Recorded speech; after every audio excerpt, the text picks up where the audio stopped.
Olá, povo de Deus, estou aqui para mais uma Palavra das 15. Obrigado pela tua presença, sempre é uma alegria para o meu coração saber que você está aqui comigo. Eu peço que você fique comigo até o final. Deus tem uma palavra para o teu coração, uma vez mais, na tarde desse dia. Palavra das 15, até já.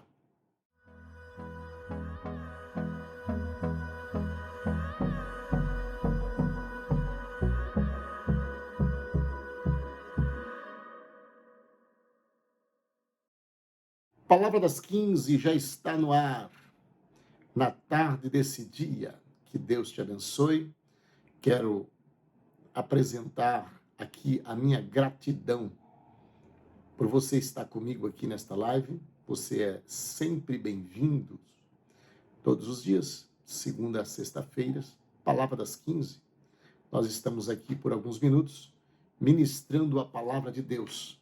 Esta palavra, ela tem feito proeza. Esta palavra, ela tem trazido grandes testemunhos que Deus tem feito maravilhas na vida das pessoas, através da oração, através da ministração. Pessoas têm sido transformadas, pessoas têm recebido bênção, pessoas têm sido se alegrado, a tristeza tem passado e a alegria tem chegado. A palavra tem transformado, porque a palavra tem poder. Nós temos testemunhos do país, do estado, fora do país, em país distante. E eu quero já aproveitar para dizer que todos são bem-vindos aqui comigo, todos os dias às 15 horas, horário do Brasil. Que Deus abençoe a tua vida, aonde você estiver, no lugar que você estiver deste planeta. Seja a bênção de Deus sobre a tua vida para todo sempre. Obrigado pela sua companhia.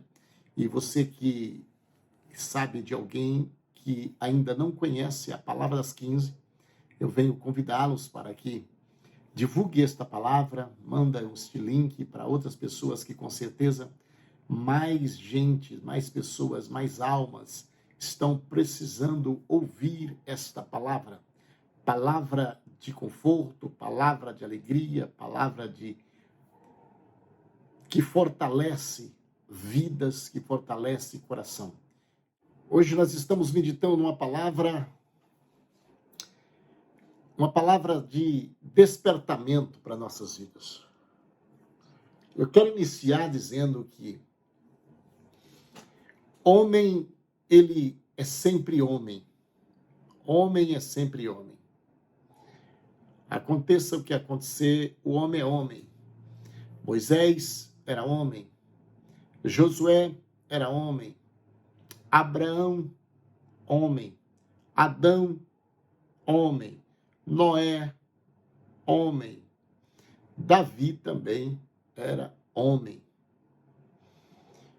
Todos estes homens tiveram seus momentos de fraqueza, tiveram seus momentos de dificuldade. Todos esses homens tiveram suas aflições. Mas existiu um outro homem, por nome de Jesus de Nazaré, e o escritor de Hebreus foi muito feliz na direção do Espírito Santo, quando ele deixa escrito um verso no capítulo de número 4, versículo de número 15, dizendo assim: pois não temos um sumo sacerdote que não seja capaz de compadecer-se das nossas fraquezas, mas temos o sacerdote supremo que, a nossa semelhança, foi tentado de todas as formas, porém, sem pecado algum. Hebreus 4, 15. A conclusão deste verso que eu li diz, porém, sem pecado algum, sumo sacerdote um homem semelhante a nós, porém sem pecado algum. Isto aqui só aconteceu com um homem que era 100% homem, mas também era 100% Deus. Este sofreu as aflições que um ser humano sofre. Mas o texto ficou muito claro. É um versículo maravilhoso que nós temos na Bíblia. Um versículo maravilhoso. Sem pecado. Sem pecado. Por que eu estou trazendo este versículo aqui e eu quero novamente ler ele na conclusão desta mensagem? Para que você entenda o assunto de hoje a ser tratado. O assunto de hoje a ser tratado. O homem é falho. Ou, melhor, todo homem é falho. Todo homem é homem. Todo homem é falho.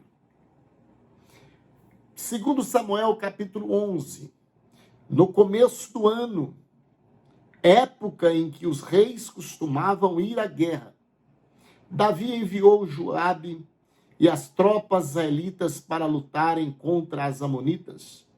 Eles destruíram o exército inimigo, cercaram a cidade de Ramá, mas Davi ficou em Jerusalém. Certa tarde, Davi se levantou da cama depois de seu descanso e foi caminhar pelo terraço do palácio. Enquanto olhava o terraço, reparou uma mulher muito bonita que tomava banho. Davi mandou alguém para descobrir quem era a mulher. Disseram, é Batseba, filha de Eliã, esposa de Urias, o hitita. Então Davi enviou mensageiro para que o trouxessem. E teve relações com ela. Batseba havia acabado de completar seu ritual de purificação. Passado algum tempo, quando Batseba descobriu que estava grávida, enviou um mensageiro a Davi para dizer, estou grávida. Então Davi mandou uma mensagem para Joabe enviar a Urias, o hetita, e Joabe o enviou a Davi. Quando Urias chegou, Davi perguntou como estava Joabe, o exército, como ia a guerra. Então disse Urias, vá para casa e descanse. Depois que Urias deixou o palácio, Davi enviou um presente. Urias, porém, não foi para casa. Passou a noite na entrada do palácio com os guardas do rei. Quando Davi soube de Urias não tinha ido para casa, mandou chamá-lo e perguntou o que aconteceu depois de ter ficado tanto tempo fora. Por que você não foi para casa ontem à noite? Urias respondeu, a arca do exército de Israel e de Judá estão em tendas. Joabe, meu comandante, e seus soldados estão acampados ao ar livre. Como eu poderia ir para casa para beber, comer, dormir com minha mulher? Juro diante do rei que jamais faria uma coisa dessa. Aqui está o relato de um acontecimento trágico na vida do rei Davi. Davi, segundo o coração de Deus.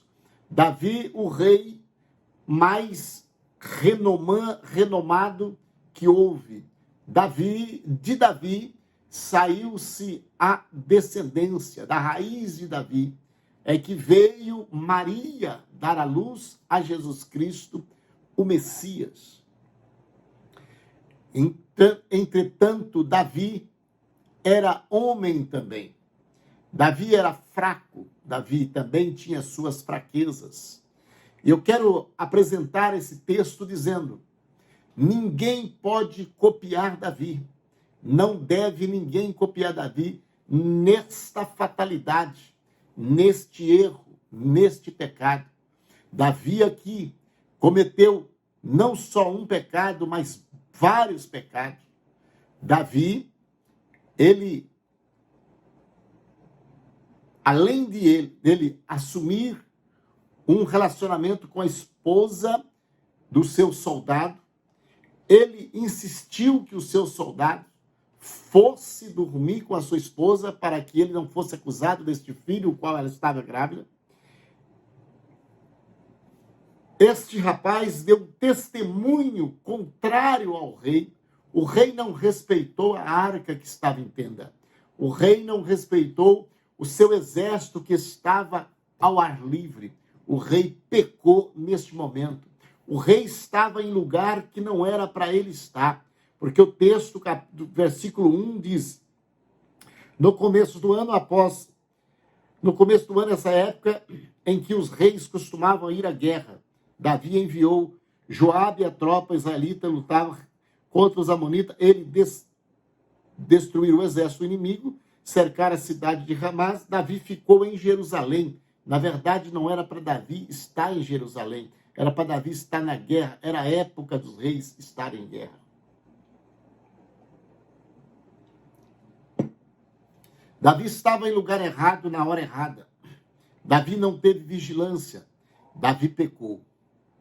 Davi pecou uma vez. Pecou porque não respeitou a arca que estava em tenda. Os soldados estavam... O soldado aqui, Urias, ele deu um testemunho a Davi que foi contra todo o procedimento do rei Davi.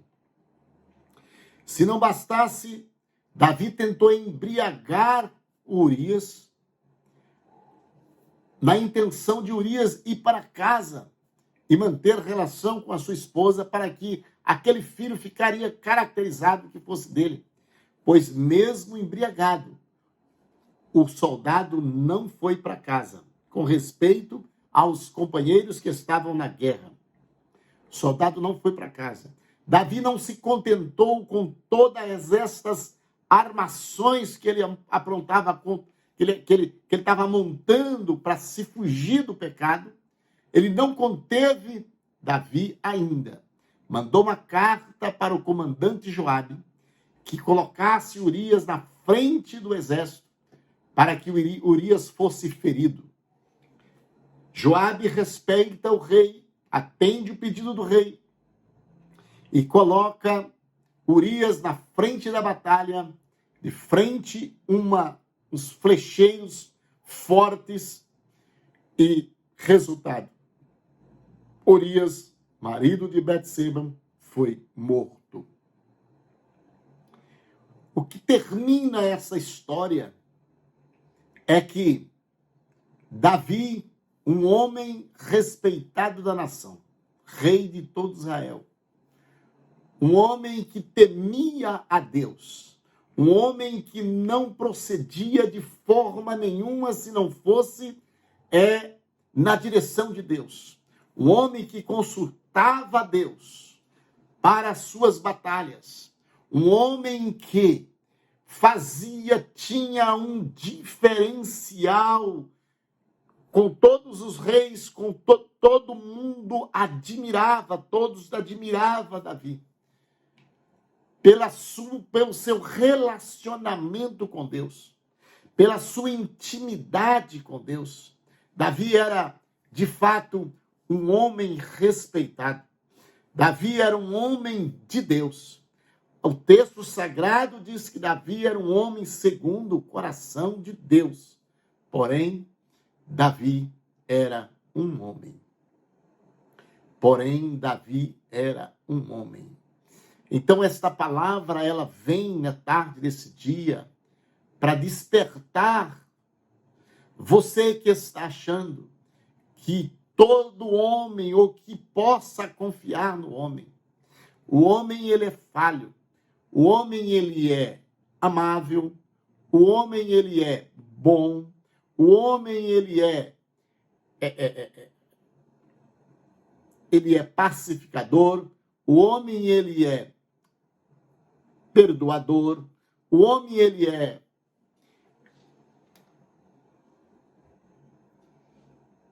amável, o homem, ele é digno de confiança, o homem, ele é companheiro, o homem é adorador, o homem é profeta,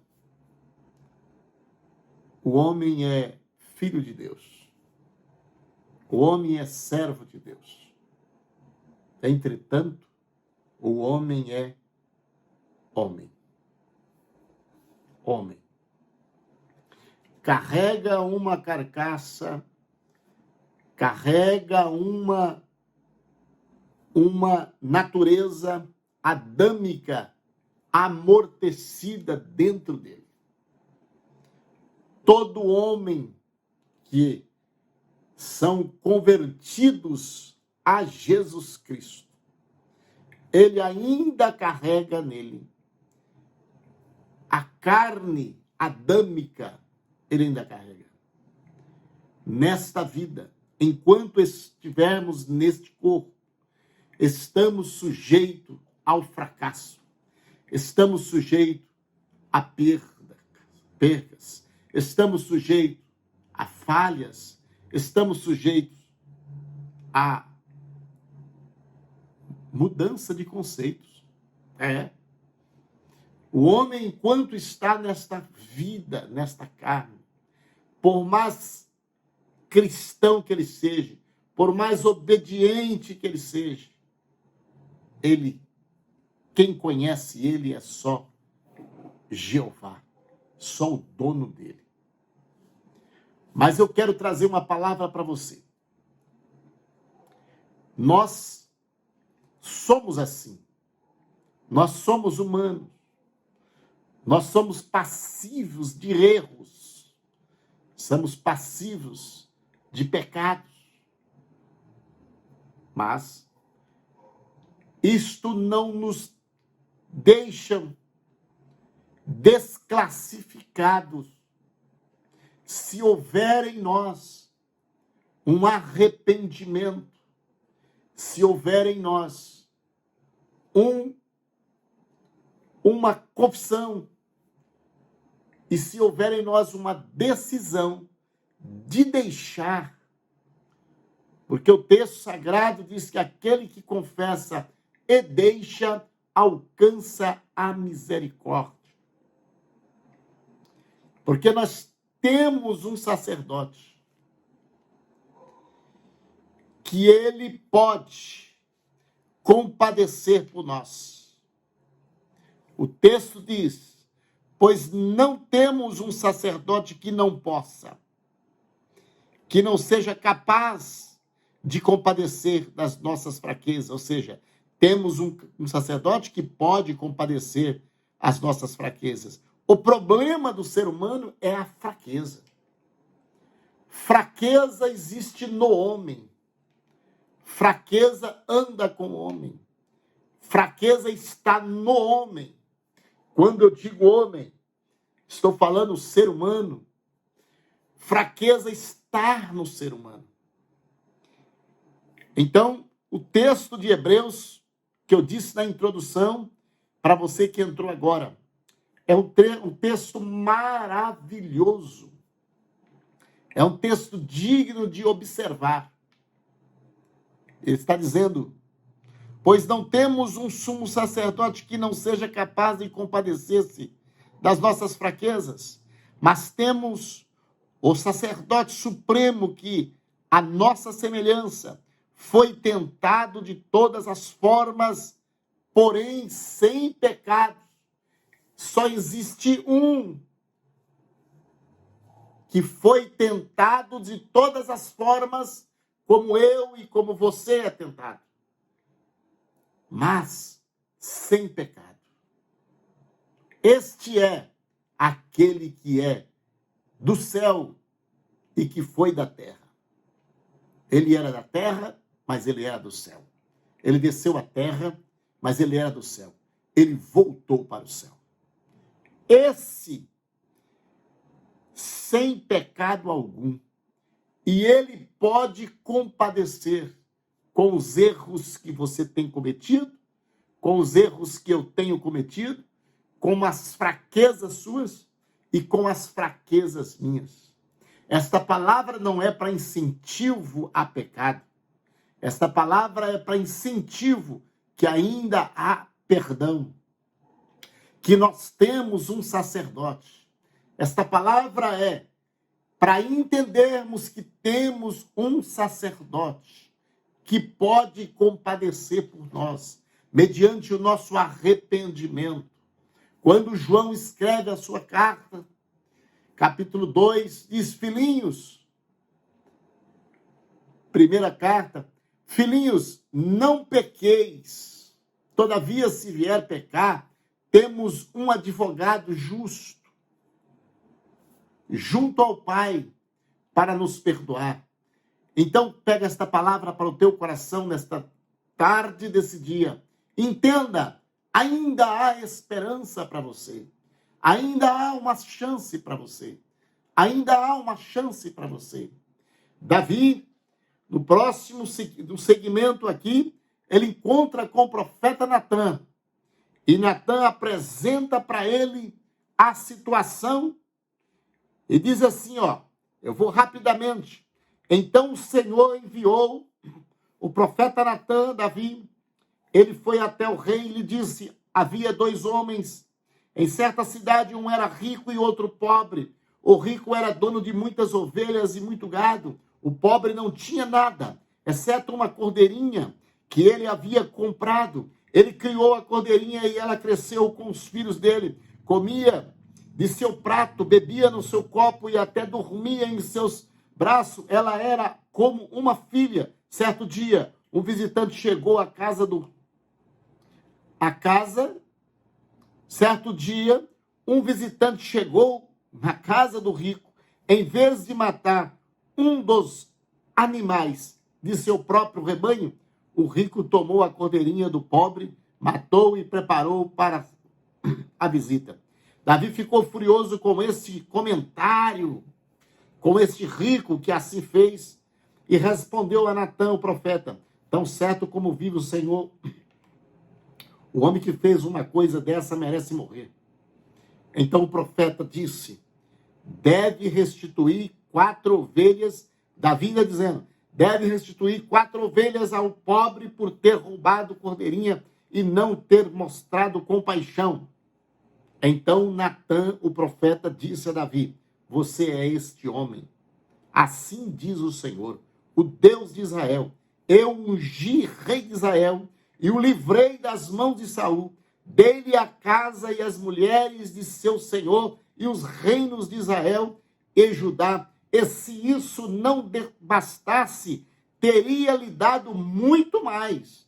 Porque então você desprezou a palavra do Senhor e fez algo tão horrível. Você assassinou Urias, o hitita, com a espada dos amonitas e roubou a esposa dele. De agora em diante, a espada não se afastará de sua família, pois você me desprezou ao tomar para si a mulher de Urias. Aí Davi, e continua: assim diz o Senhor, de sua própria família farei ungir seu castigo.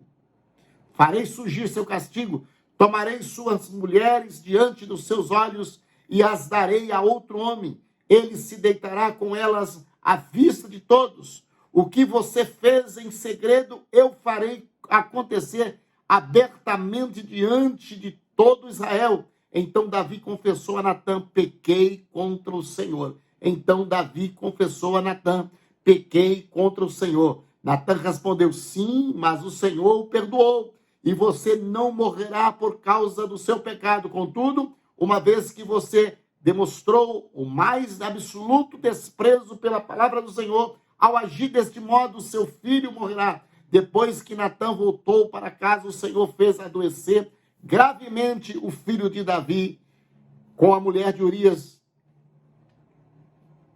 Então, aconteceu a maior tragédia. Mas o Senhor não deixou impune, porque tudo quanto Davi fez, termina o verso 27 de Samuel 11, dizendo: mas o que Davi fez desagradou o Senhor. Então eu não venho aqui motivar pecado, eu venho aqui dizer: não pequeis, não erreis, não pequeis, não erreis, mantenham íntegro como filho de Deus.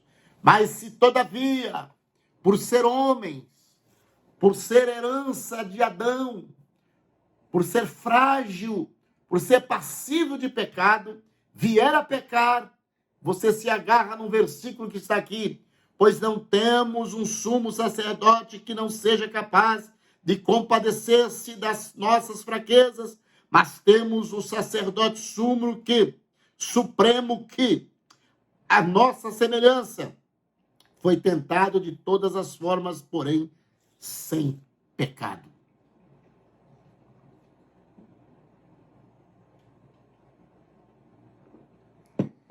Este sacerdote te perdoará.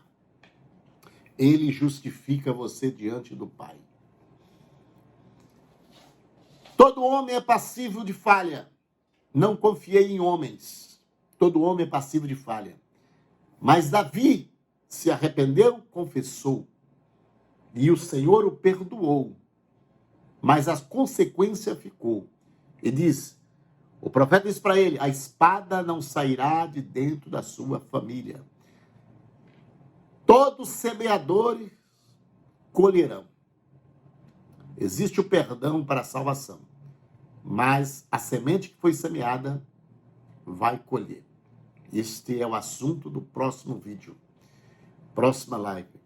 Que Deus te abençoe a tua casa, a teu lar, a tua família. Que Deus te guarde, que você nunca entra por este caminho. Davi aqui não foi exemplo. Davi aqui não foi exemplo. Todavia, o exemplo que nós podemos pegar de Davi aqui é o arrependimento e a confissão de pecado. Mas a prática dele aqui não podemos tomar como lição para nossas vidas. Então, que seja louvado o nome do Senhor pela tua vida. Que Deus te abençoe, te guarde, te protege, te livra. E que você nunca esteja no lugar errado e na hora errada, como Davi estava naquele palácio, naquele terraço. Que Deus te abençoe a tua casa, o teu lar, a tua vida, a tua família, teu casamento. Estarei orando por você. Palavra das 15 para o teu coração. Querido Deus e bondoso Pai, no nome de Jesus, eu venho te louvar. Eu venho pedir a tua bênção, a tua palavra, o teu amor, a tua misericórdia. Nos alcança, meu Deus, pela tua paz. Dá-nos paz, alegria, contentamento, sabedoria. Senhor da glória, guia nossos passos, guarda as nossas veredas. Sê a tua mão sobre nossas vidas, Senhor. Protegendo, nos livrando, Senhor. Livrando do mal, livrando das tentações. Senhor, nos cobre com teu manto sagrado. Pai bondoso santo, eu ministro a tua bênção, a tua paz, a tua cura, a tua libertação e a provisão sobre a vida de todos que me assistem nesta hora, em nome de Jesus. Amém.